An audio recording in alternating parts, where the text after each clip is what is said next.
Mengenal Lanugo, bulu di tubuh bayi baru lahir seperti baby A, Putri Aurel Hermansyah. Pasangan Atta Halilintar dan Aurel Hermansyah tengah bersuka cita menyambut kelahiran anak pertama mereka yang dipanggil baby A. Dalam unggahan Instagram story-nya, Aurel memamerkan foto lengan baby A yang dipenuhi bulu halus. Bulu halus di lengan bayi baru lahir disebut dengan lanugo. Mengutip Very Well Family, lanugo adalah hal yang normal ditemukan pada bayi baru lahir. Semua bayi memiliki lanugo saat di dalam rahim. Biasanya, lanugo ini hilang sebelum bayi dilahirkan. Tapi, beberapa di antaranya belum rontok dan tetap ada sampai bayi dilahirkan.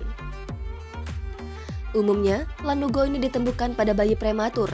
Tetapi tetap saja, pada bayi normal atau usia kandungan mencukupi terkadang juga ditemukan lanugo. Lanugo adalah bagian dari perkembangan bayi di dalam rahim, berasal dari bahasa Latin lana dan wool. Rambut ini juga memiliki banyak fungsi karena merupakan rambut pertama yang tumbuh di folikel kulit bayi saat masih berkembang di dalam rahim. Biasanya lanugo akan hilang saat bayi masih di dalam rahim, karena akan rontok dengan sendirinya ke dalam cairan ketuban, lalu bayi meminum cairan itu, dan bersama apapun yang ada di sekitarnya. Setelah bayi menelan lanugo, ia akan melewati sistem pencernaan dan bercampur dengan kotoran pertama bayi yang disebut mekonium. Saat di dalam rahim, lanugo berfungsi melapisi kulit bayi dan jadi penghalang cairan ketuban yang ada di dalam rahim. Di kulit bayi, lanugo ini berfungsi menahan zat tebal dan berminyak yang disebut vernix untuk melindungi bayi.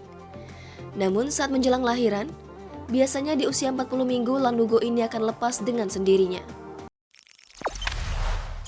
Jangan lupa subscribe, share, komen, dan like ya!